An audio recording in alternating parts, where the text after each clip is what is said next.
lalu saya membaca satu artikel kesehatan tentang reaksi tubuh saat terinfeksi virus. Dan di sana dikatakan bahwa saat virus menyerang tubuh kita manusia, maka tubuh akan secara otomatis membentuk sistem pertahanan atau daya tahan dari tubuh untuk melawan virus itu sendiri. Nah, yang terjadi adalah kalau saat itu kita punya sistem kekebalan tubuh yang baik, daya tahan tubuh yang kuat, maka yang terjadi virus itu tidak akan mampu untuk melumpuhkan tubuh jasmani kita. Tapi sebaliknya, kalau sistem kekebalan tubuh kita itu lemah, maka tubuh akan sulit melawan virus itu sehingga yang muncul adalah gejala yang berat atau komplikasi yang fatal. Nah, kita bisa lihat ketika mulainya kasus pandemi COVID-19, ada banyak orang yang mulai menyadari hal ini. Dan tidak sedikit orang yang mulai mengubah gaya hidup.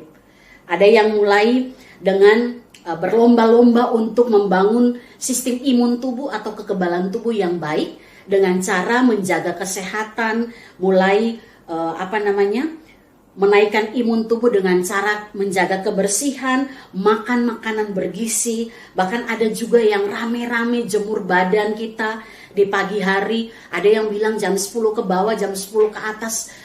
Tapi saya lihat ada banyak orang berlomba-lomba untuk menaikkan imun tubuh.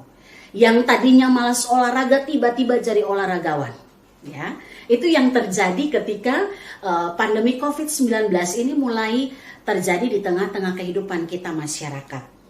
Dan semua itu dengan satu tujuan, kita cuma mau menaikkan imun tubuh. Kita mau buat sistem kekebalan tubuh kita itu kuat, supaya virus itu tidak bisa menyerang kita.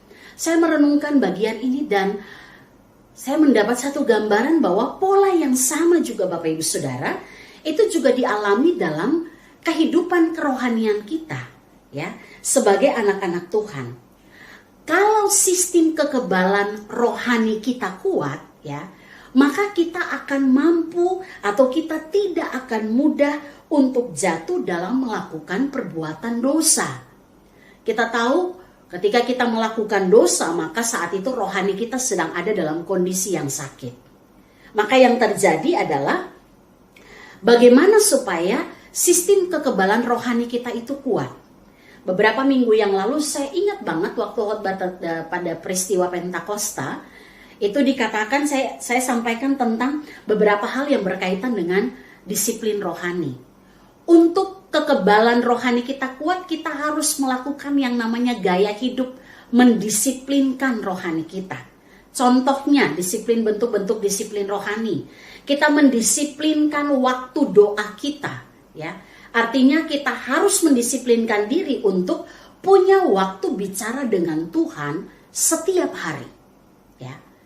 Kita juga harus mendisiplinkan gaya hidup kita dalam membaca firman Tuhan.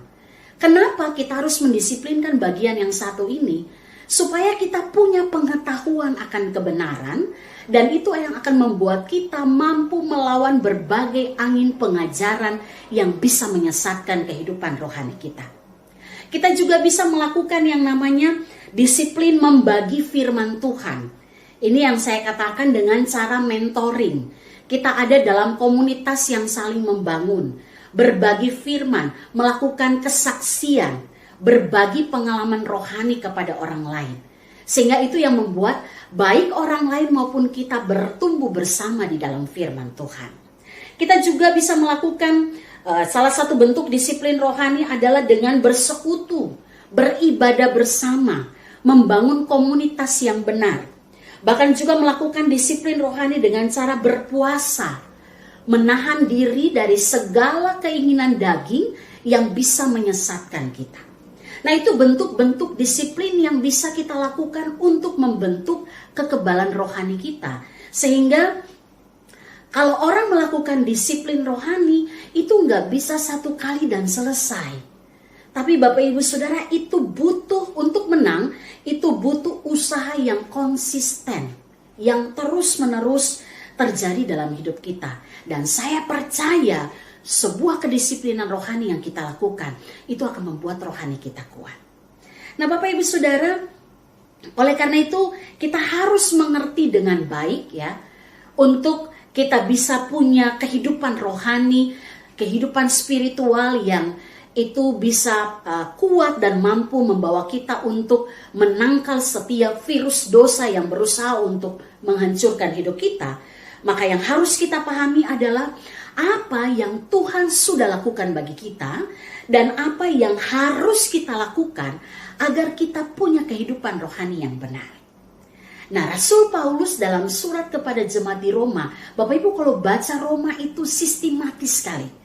Karena dari awal Rasul Paulus menjelaskan tentang bagaimana manusia jatuh ke dalam dosa, kemudian dia menjelaskan kasih karunia Allah yang menyelamatkan, sampai dengan usaha manusia yang tidak mampu untuk menyelamatkan dirinya. Dan mulai pasal 12 dia mulai menggambarkan bagaimana kehidupan orang yang ada dalam kehidupan kasih karunia Allah. Nah, Rasul Paulus dalam hal ini kepada jemaat di Roma, dia menuliskan surat dan memberikan pengajaran ini dengan sangat baik. Secara garis besar Rasul Paulus mau katakan kepada mereka, bahkan juga kepada kita, bahwa Tuhan sudah melakukan apa yang menjadi bagian Tuhan, yaitu memberikan anugerah keselamatan ya melalui Yesus Kristus bagi kehidupan kita manusia. Dan Bapak Ibu Saudara, ini satu-satunya ajaran yang ada di dunia ini yang diajarkan dalam kekristenan. Ya, hanya satu ajaran ini yang ada di dunia, itu dilakukan oleh kekristenan. Sementara ajaran-ajaran lain, agama-agama lain mengajarkan bahwa keselamatan kita itu, keselamatan manusia itu diperoleh dengan usaha yang dia lakukan. Apakah melalui perbuatan baik atau hal-hal yang dilakukan manusia untuk mencapai keselamatan. Sementara kekristenan mengajarkan keselamatan hanya semata-mata anugerah Allah, kasih karunia Allah. Paulus ajarkan itu kepada jemaat di Roma, dan bahkan dia katakan kasih karunia Allah itu melebihi keberdosaan manusia. Tuhan telah melakukan bagian Tuhan dengan memindahkan kita dari status yang tadinya manusia lama, ya. Kalau kita baca dalam pasal 5 ayat 12 sampai 21, itu penggambaran manusia lama yaitu Adam dan manusia baru yaitu Kristus.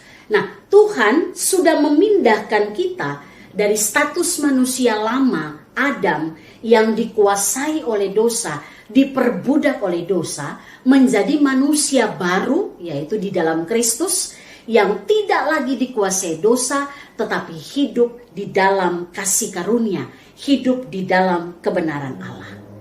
Nah, Bapak Ibu Saudara, ini yang harus pertama kali kita pahami, bahwa kita adalah orang-orang yang sudah punya status sebagai manusia baru. Kita sudah dibenarkan karena iman kepada Kristus Yesus. Dan inilah yang disebut proses mati dan bangkit dengan Kristus. Ayat 5 katakan, sebab kita telah menjadi satu dengan apa yang sama dengan kematiannya, kita juga akan menjadi satu dengan apa yang sama dengan kebangkitannya. Nah, ayat ini memberikan gambaran kepada kita bahwa Kristus mengalami kematian, turun ke dalam dunia orang mati, ya, menjalani proses upah dosa adalah maut, tetapi kemudian dia mengalami kemenangan melalui kebangkitan. Sehingga ketika dikatakan kita adalah orang-orang yang percaya kepada Kristus, menjadi satu dengan apa yang sama dengan kematian dan kebangkitan Kristus, itu berarti bahwa Bapak, Ibu dan saya, saudara dan saya juga mengalami yang namanya kemenangan atas maut, kemenangan atas kuasa dosa karena iman kepada Kristus Yesus. Artinya kita memahami dengan pasti dosa tidak lagi berkuasa atas kehidupan kita.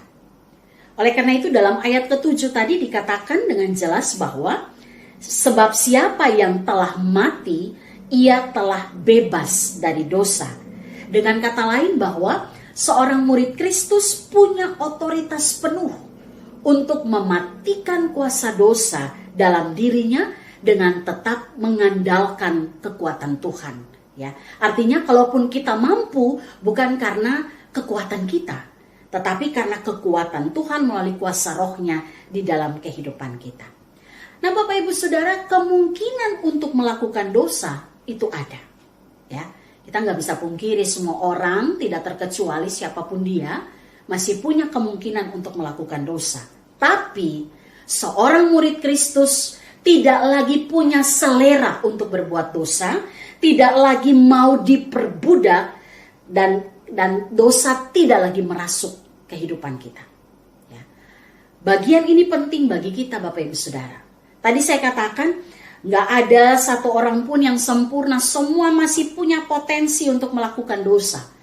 Maka pertanyaannya, apa bedanya kita, ya, orang yang percaya kepada Kristus melakukan dosa dengan orang yang tidak percaya kepada Kristus?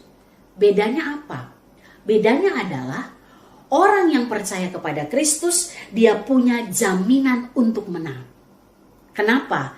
Karena Tuhan sudah lakukan apa yang dikatakan, kita mengalami kematian dan kebangkitan Kristus. Kita sudah dipindahkan menjadi manusia yang baru, yang tidak lagi diperbudak. Lalu mungkin ada yang mengatakan bahwa kalau begitu Bu, kenapa orang Kristen masih ada yang melakukan dosa? Kenapa ada orang yang menyebut diri percaya kepada Kristus tapi masih jatuh dalam dosa secara terus-menerus, bahkan melakukan dosa-dosa favorit di dalam hidupnya? Ada orang yang menyebut diri Kristen tapi masih suka ngomongin kejelekan orang lain, masih suka gosip. Ada orang yang menyebut dirinya murid Kristus, rajin gereja, tapi masih sulit untuk mengampuni orang lain. Masih gampang tersulut emosi, kemarahan, hanya karena segala sesuatu yang tidak dapat kita kendalikan dalam diri kita. Mengapa orang menyebut dirinya murid Kristus, orang Kristen, tapi masih suka konflik, masih suka jatuh dalam kebiasaan-kebiasaan buruk? Saudara, kalau itu dipertanyakan, mengapa orang Kristen masih jatuh dalam dosa, padahal statusnya adalah manusia baru, yang tidak lagi dikendalikan, yang tidak lagi dikuasai oleh dosa? Maka jawabannya cuma satu. Kalau ada orang Kristen yang masih jatuh dalam dosa, itu terjadi karena kebodohannya. Ya. Bodoh artinya apa? Dia sudah tahu bahwa itu tidak benar, dia sudah tahu bahwa dia punya otoritas menang, ya, atas tawaran dosa, tapi dia tidak lakukan hal itu. Ya. Jadi kalau kita menyebut diri kita orang Kristen, jangan menjadi orang yang bodoh. Ya. Kita bisa, ya, punya potensi untuk menjadi orang bodoh, tapi kita ingat bahwa Tuhan berikan jaminan kemenangan bagi kita.